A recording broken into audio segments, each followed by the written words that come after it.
So hello everyone. पुराना दौर वापस आ रहा है। The OGs of comedy are back. मैं बात कर रहा हूँ अक्षय कुमार, डायरेक्टर प्रियदर्शन की जोड़ी की। एक ऐसे समय में जब बॉलीवुड सीक्वल्स और रीमेक के बीच फंसा है, ये डुओ अपनी नई मूवी भूत बंगला के साथ पुरानी स्टाइल की क्रेजी कॉमेडी वापस लाने के लिए तैयार है। लेकिन क्या भूत बंगला वो गलती करने से बचेगी जो प्रभास की द राजा साहब ने की थी? दोनों का जॉनर सिमिलर है, एस्थेटिक मिलते जुलते हैं, तो फिर क्या फ़र्क होगा? आज सब डिकोड करेंगे इस वीडियो में। Point number 1, the trend of horror comedy. सबसे पहले बात करते हैं मूवी की थीम पर। आजकल हॉरर कॉमेडी का नया ट्रेंड चल रहा है, लेकिन सच तो ये है कि इस ट्रेंड की असली शुरुआत इसी डुओ ने भूल भुलैया के साथ सालों पहले कर दी थी। भूत बंगला को देखकर साफ लग रहा है कि ये मूवी हॉरर से ज़्यादा कॉमेडी पर रिलाई करने वाली है। टीज़र में अक्षय का वो आइकॉनिक लाफ भी देखने को मिलता है। वो सीधा हमें भागम भाग और दे दनादन वाले दिनों की याद दिलाता है। मेकर्स ने नॉस्टैल्जिया कार्ड बहुत स्मार्टली खेला है। हालांकि पुरानी चीज़ों को रिक्रिएट करने में कोई बुराई नहीं है, मगर आज के टाइम पर जहाँ नया कुछ भी नहीं बन रहा, सिर्फ पुराने गाने और मूवीज़ को ही रिक्रिएट किया जा रहा है, वहाँ अगर नॉस्टैल्जिया से ज़्यादा कुछ नया सर्व किया जाए तो चीज़ें बेटर होंगी। अब देखना ये है कि मूवी सिर्फ नॉस्टैल्जिया पर रेज बिट करती है या कुछ नया सर्व करती है। Point number 2, the iconic twist Rajpal Yadav versus Akshay. Nostalgia की बात हो ही रही है तो एक मज़ेदार चीज़ आपने नोटिस करी?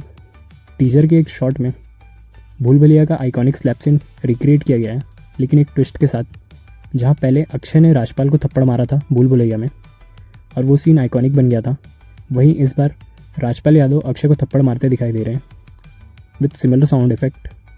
ये छोटी छोटी डिटेल फैंस को सिनेमा तक खींचने के लिए काफ़ी हैं। पॉइंट नंबर 3, फैंटेसी कॉमेडी या हॉरर। प्रियदर्शन ने अपने इंटरव्यू में क्लियर किया है कि ये सिर्फ एक हॉरर कॉमेडी नहीं है, बल्कि एक फैंटेसी कॉमेडी होने वाली है। स्टोरी में हॉलीवुड की वेयरवुल्फ मूवी, इंडियन माइथोलॉजी और ब्लैक मैजिक का एक खतरनाक मिक्सचर देखने को मिलेगा।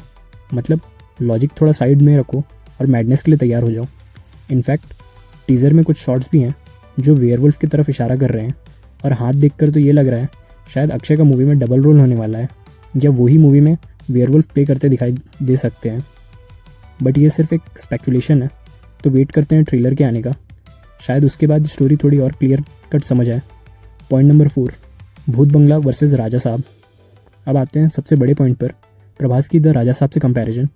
अगर आपने द राजा साहब देखी थी तो आपको पता होगा कि उसकी कहानी भी ब्लैक मैजिक और हॉरर कॉमेडी के चक्कर में थोड़ी कंफ्यूज हो गई थी।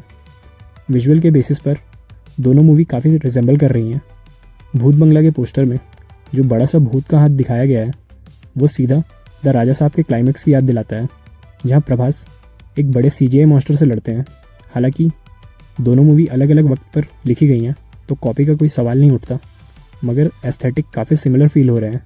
बट स्टिल आई बिलीव कि Bhoot Bangla will be a lot better film story wise, क्योंकि प्रियदर्शन इस स्टोरी पर काफ़ी लंबे समय से काम कर रहे हैं। इनफैक्ट मूवी की अर्ली अनाउंसमेंट भी 2021 में हुई थी, तो ज़्यादा चांसेस हैं कि स्टोरी पर काफ़ी अच्छी तरह से वर्क किया गया है, ताकि वो माइथोलॉजी और लोर वाले पार्ट को सीमलेसली इंक्लूड कर सकें, जो द राजा साहब नहीं कर पाई थी।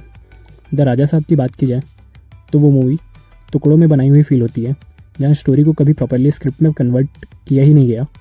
बस डायरेक्टर के पास एक बेसिक आइडिया था, जिसे उन्होंने प्रभास को सुनाया और शूटिंग शुरू कर दी, जिसकी वजह से ओवरऑल मूवी इतनी कन्फ्यूजिंग और मैसी फील हुई।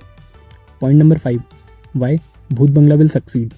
द राजा साहब एक बड़ा डिज़ास्टर थी, क्योंकि उसकी स्टोरी ऑडियंस को एक्साइट करने के बजाय कंफ्यूज कर गई, प्लस प्रभास की एक्टिंग भी ऑडियंस को हंसाने में नाकाम रही। वहीं भूत बंगला के पास एक सबसे बड़ा एडवांटेज है अक्षय कुमार की कॉमेडी पर पकड़।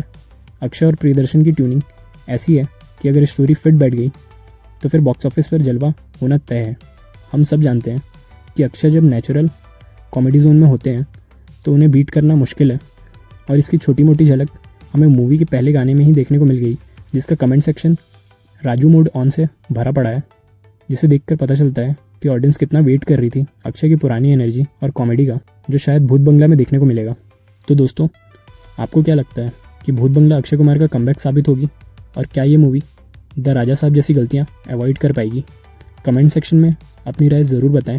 और धुरंधर 2 को लेकर मेरी जो थ्योरी है, अगर वो वीडियो नहीं देखी तो उसे भी जाकर ज़रूर देखना, लिंक स्क्रीन पर फ्लैश हो रहा होगा।